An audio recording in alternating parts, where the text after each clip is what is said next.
unlike other bodies, right, we actually embrace all. So we have academics, we have the judiciary, we have unions, we have management, right? Everybody's there. Whereas a lot of the organisations say, no, this is management focused only. This is only for unions, right? Now that doesn't allow the beauty of the entire universe to come together, right? And there would be heated debates, friendly debates, but heated at conferences where people would be fighting over issues. You'd have politicians making, signature statements at some of our conferences, right? And during election cycles, politicians would love to try to get a spot on one of the IR conferences.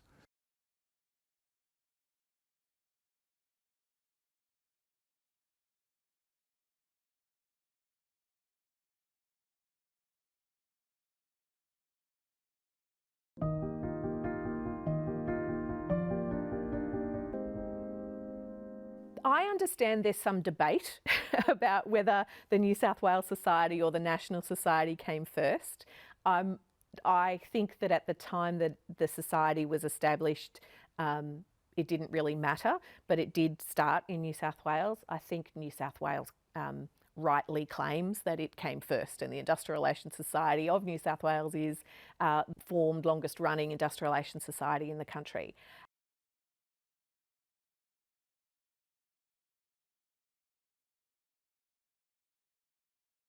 Kingsley Laffer, who was the founder of the Industrial Relations Society in New South Wales and of the Journal of Industrial Relations, was one of my lecturers. My memory of Kingsley was he was a very proper person, and he was sort of old school academic, always wore a suit, and was had a particular style of lecturing. He knew his subject matter, of course, very well. And I do remember one of his phrases was about industrial relations is always about bargaining, internal and external, bargaining inside the workplace and bargaining outside the workplace.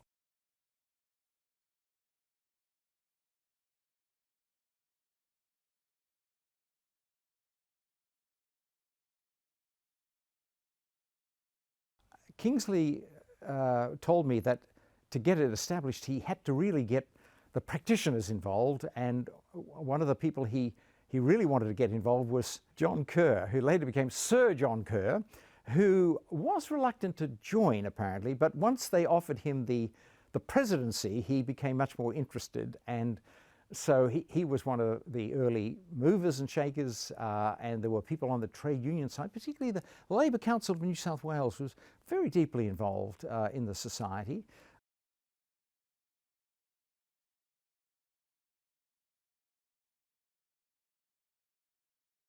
There are a number of origin paths for the society, but one of them was that there was an emerging academic discipline in the field which gave a base for a strong professional affiliation, so that the employer groups came in, the unions came in, the tribunals, which had very significant standing, came in, and the fourth arm to it, if you like, was the university trained people, the academics. And I think, well, without all four, but certainly without the academic aspect, it would have been hard to put your hand up and say we're a standalone professional group, if you like. So all of that came together, and as it unfolded, those four arms, or whatever you wish to call them, would tend to wrestle with one another, and there were periods where there was much tribalism and things got pretty tedious, but in the end it always settled down and we moved on. And I think probably as a result of those exchanges, those points of tension, we became stronger and stronger, and that's why today you've got a society which has such an enormously rich and long heritage. It's quite remarkable, really.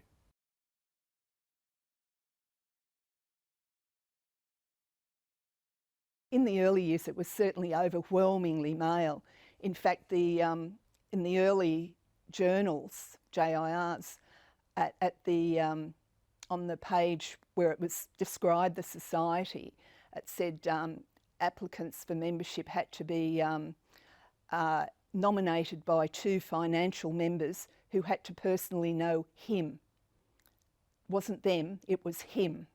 So there was an expectation it would only be men.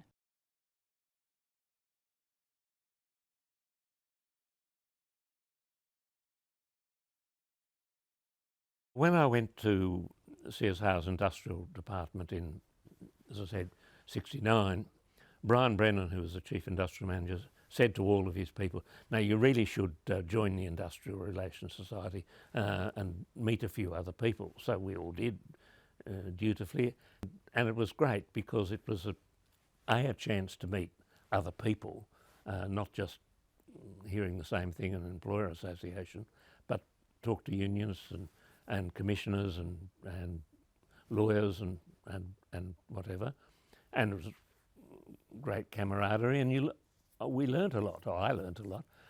I think I joined as a student. I've got to say think because I'm going back to 1959.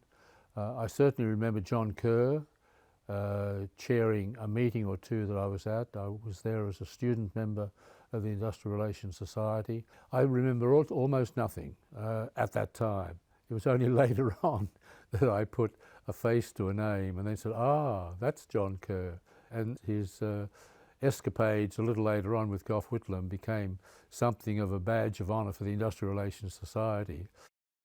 Joined it first almost as soon as I got to Monash and started developing an interest, teaching industrial relations. The senior guy there was called Bill Howard, and he was very active in the Industrial Relations Society. So was Russell Lansbury, who you've talked to. And so they quickly said, it was like joining the union. They said, "You know, mate, join the Industrial Relations Society." So of course I did, and I got sent the journals and read them with great interest and started writing stuff for the Journal of Industrial Relations. And I was thrilled to bits when I had papers published in the Journal of Industrial Relations. I didn't join the society until after I was appointed to the commission, because I think most union officials and most unions in those days regarded the society as a bit of a backslappers club, mainly made up of people who were networking for their own progress.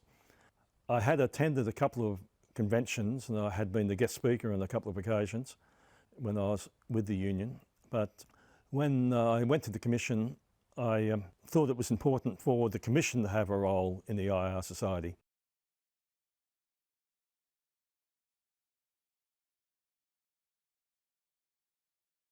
I think they see another face of employers, an informal face, and I think that breaks down any prejudice or any potential antagonisms that often do arise out of just mistrust and misunderstanding of individuals and people.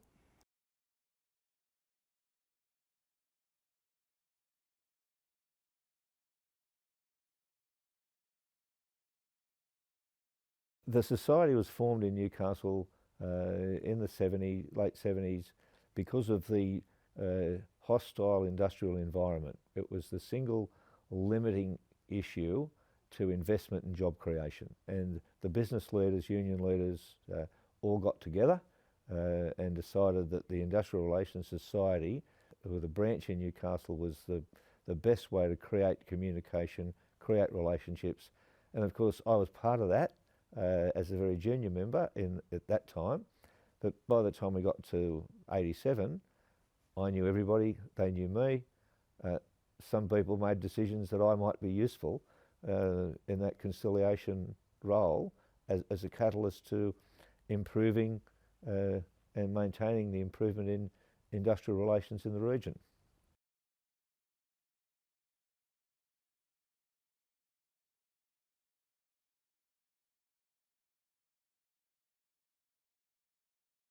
Laffer had gone to the United States. He'd seen what the American Society had done. It was established after the Second World War. It's now called LERA, the Labour and Employment Relations Association in the United States. And it was very much a tripartite organisation, but one which has a very strong academic role. In fact, it was called the Research Association, initially the Industrial Relations Research Association, but it has chapters all over the United States like we do in Australia. And Laffer saw this as a kind of model, I think, as I said, for getting a journal established and for also promoting industrial relations as a field of study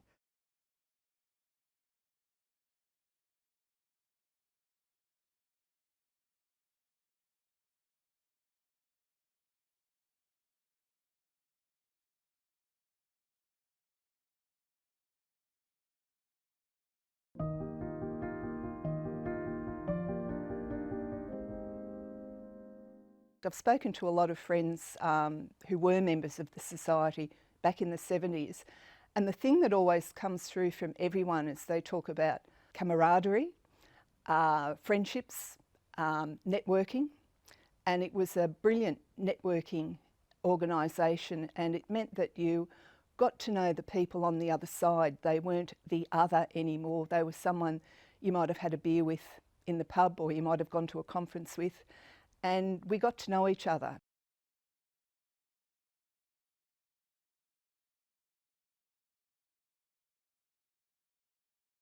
Yeah, there was a lot of bullying in that school. I mean, and I was pretty nerdy, pretty small built, but you survived, right? You learned a lot about life, right? And it's ironic in one sense that I've done so much work in relation to workplace bullying, having experienced it firsthand, what it's like to be an outsider. My colleagues at the University of New South Wales saw my move to the Vice-Chancellor role as something of a Benedict Arnold act. I had been head of the trade union, and then you move across. Forgiveness is hard to come by, I found sometimes. But anyway, it all settled down. But after a couple of years, I found myself at loggerheads with the minister. I was asked to do things which I thought were quite inappropriate, an inappropriate use of public funds. When I got married, one of the men at work said to me, "Say you're married now, when are you going to give up your job for a single woman?" And I looked at him, I said, "The same day you give up your job for a married man," because he was single. We locked everyone in the Menzies Hotel, all the union officials, all of the employer negotiators, and nobody left the hotel for an entire week. We arrived at sort of 9 o'clock Monday morning. We left about 6 o'clock Friday afternoon with a deal done.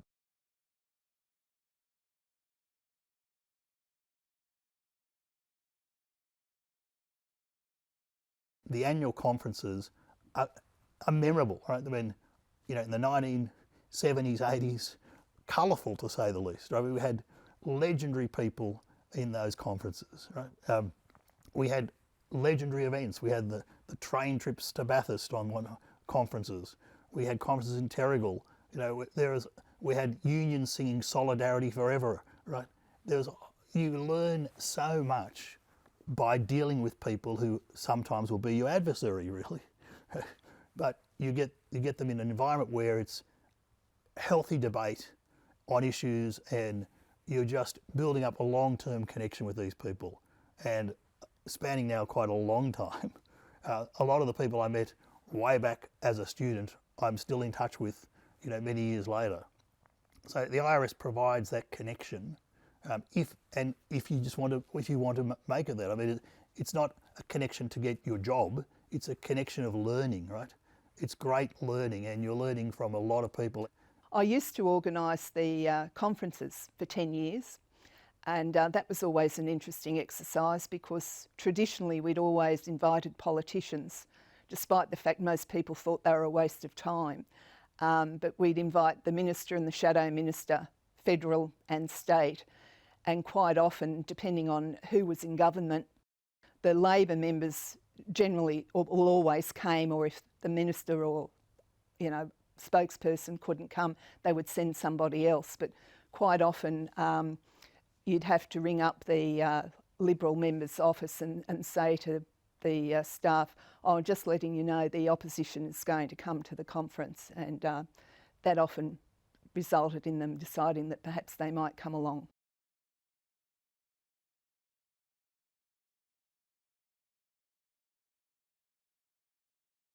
Well, I was a member of the organising committee. John Niland was the chair of that organising committee. Tim Moore was the secretary of it. We put on our version of the Olympic Games of Industrial Relations. That World Congress here, without the society being as active as it was in winning the bid, that was a very important part of it.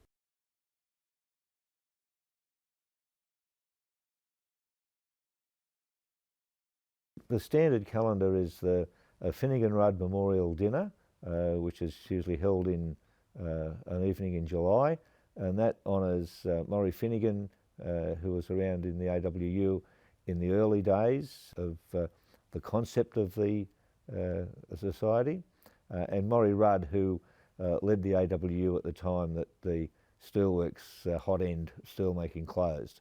Both men of great vision and conciliatory attitude.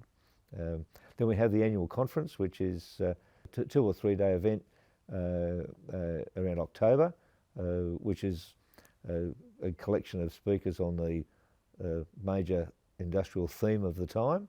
And then there's the occasional breakfast seminars, twilight workshops, and of late webinars on topics of interest.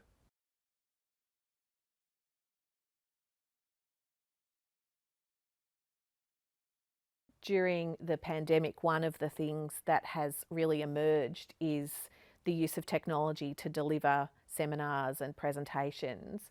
And we've all gotten better at doing that, and all of the state societies have gotten better at doing that, and the membership, I think, have become more accepting and willing to have presentations in that way.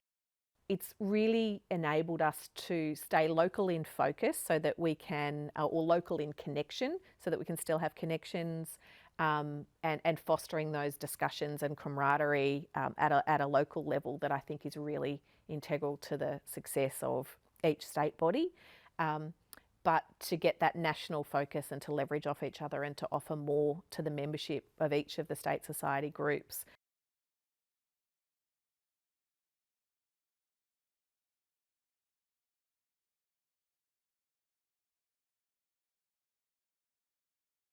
Through his good connections with people like Joe Isaac and Keith Hancock and others, that he saw the association spread to other states. But as Joe once said to me, his real reason for wanting to have an industrial relations society was to establish a journal. And as I said, it is regarded as the second oldest journal after the Cornell Journal in the United States. It preceded the British Journal of Industrial Relations and many other journals in other parts of the world. I was editor of the Journal of Industrial Relations for 18 years, a bit in the 70s, through the 80s, a bit in the early 90s. That was a thoroughly enjoyable experience. There were tensions, there were periods when the society at large, particularly the employee groups and some of the union groups, wondered very strongly whether it was worth paying the money to have the journal, and perhaps we should give people a choice as to whether they subscribe to the journal. If either of those possibilities had happened, we wouldn't have a Journal of Industrial Relations today. Part of its strength now is its heritage. If you're a journal and you can say, you know, we are 40 or 50 or 60 years old, that's dance, that's good, that's a good statement in these circles. So it's got that. But it also, I think, still has the enduring support of the industrial relations community.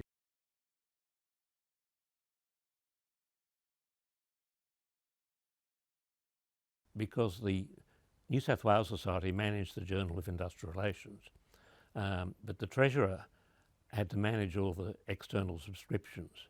Not the members of the Society got the journal, and that came in from each Society's secretary, but the subscriptions by universities and libraries and people who wanted to get the journal, the Treasurer managed that and had to chase up late players and get in and package up and post back issues when they wanted for. So it was quite a time-consuming job.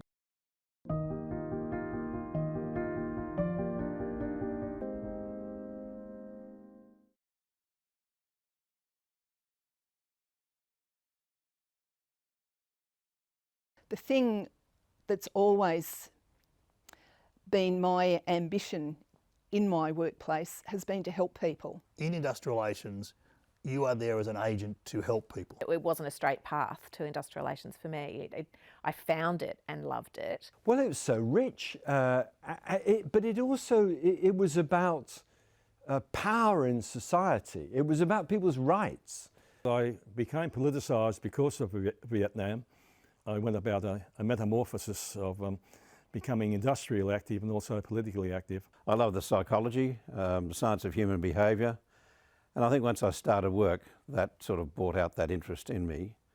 For me, industrial relations will always be of enormous fascination and interest, and you know, it's a subject that really we should be teaching in high schools, I think, as well.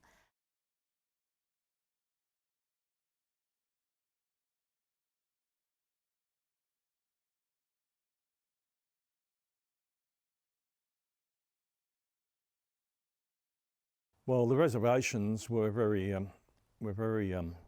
sharp in the Metal Workers Union at that time.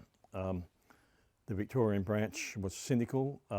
Some of the national leadership were opposed, but it was an exciting period, I think, where at the end of negotiations in Treasury Place one night in Melbourne with Paul Keating, it was about midnight, and he said anywhere else in the world we'd be tapping our champagne glasses to celebrate this breakthrough, because the breakthrough was a wage tax trade-off and support for compulsory superannuation in industry across the board.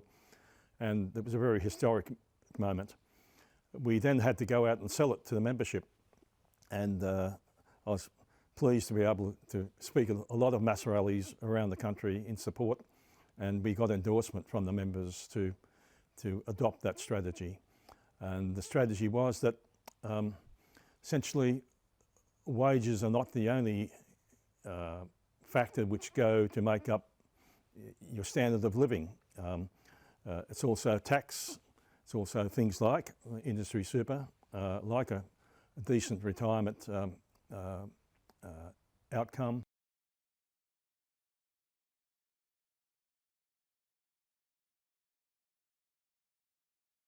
I was asked by the Fay government in New South Wales to review the system that was in operation in New South Wales, and I produced a green paper, and that had a number of recommendations, and the key ones of which were that we should be moving away from a tribunal-dominated, not a tribunal present, but a tribunal-dominated system of dispute resolution, adopting the notion of the distinction between rights disputes and interest disputes, and then developing skills for negotiation which were quite different from the skills that are required for tribunal presentation.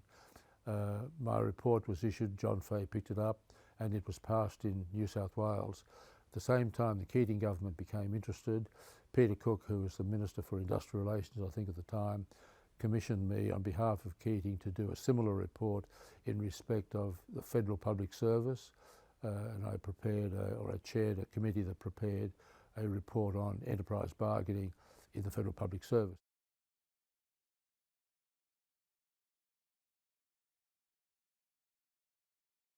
The high point of my career, I think, was working with Peter Reith on the '96 Workplace Relations Act, and that was kind of my thing, and that was what I did with him. I had a very big hand in that legislation, not only kind of writing it, but also getting it through Parliament, which was not easy because the government didn't control the Senate. We had to negotiate the legislation through a fairly hostile upper house, which was a very interesting experience, but one that actually worked quite well in the end. We ended up, I thought, with a better piece of legislation after the negotiation process, which was mainly with the Australian Democrats at the time, and that we actually started with.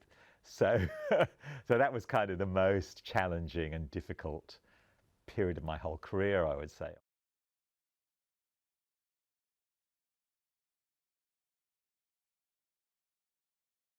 The other big challenge to industrial relations everywhere, I'm talking from university angle as well, as you know, by this time I had become a professor in my department, and I'm now head of the department.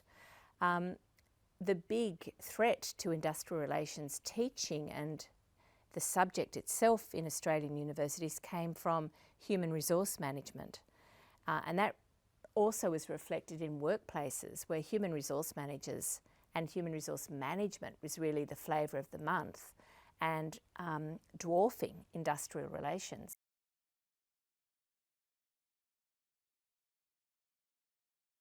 I think they're massive differences. To me, human resource management assumes away a lot of the issues that are central to industrial relations. In human resource management, you often ignore the fact that there are differences of interest. You assume a unity of interest between employers, managers, and workers and employees, which seems to me a very strange starting point, and one which won't lead you to understand what happens in workplaces, whether it's overt or actually whether it's under the surface.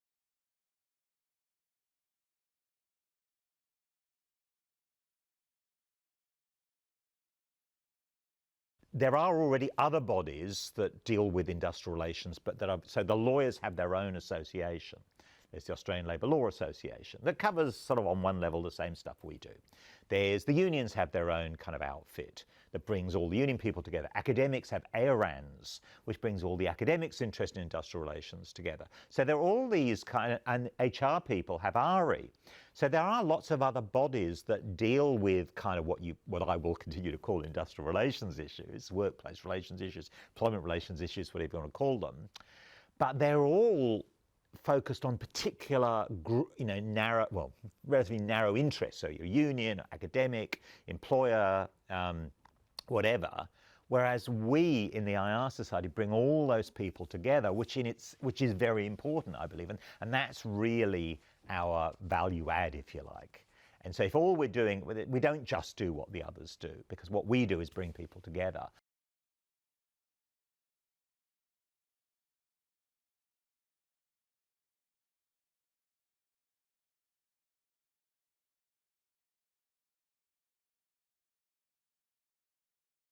I think it was really essential to study law and have that additional knowledge and approach on top of industrial relations. So it was incredibly beneficial. But as I said, I fell into it. I never intended to be a lawyer. I still, all these years later, don't really think of myself as a lawyer, aside from having to, record my billable units in every hour of my day. Aside from that, I am an industrial relations practitioner first, and the legal, being a lawyer supports that.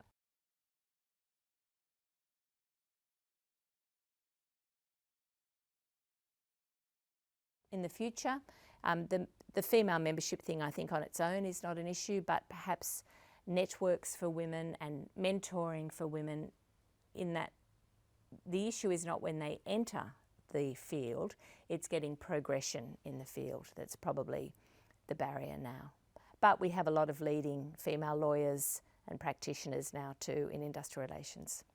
And, heads of our union movement and our business councils, many of them are women as well. So we've seen a huge turnaround from the 70s to when I joined to now.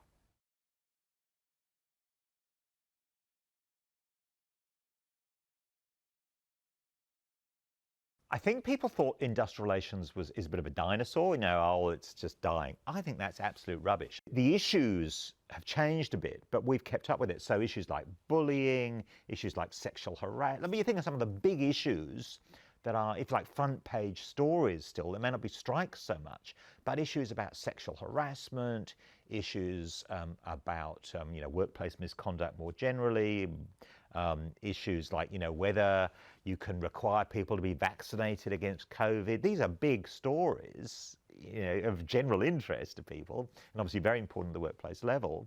And these are the issues that we cover. These are the issues that we have the experts come and talk to our members, and then we have discussions about those precise topics.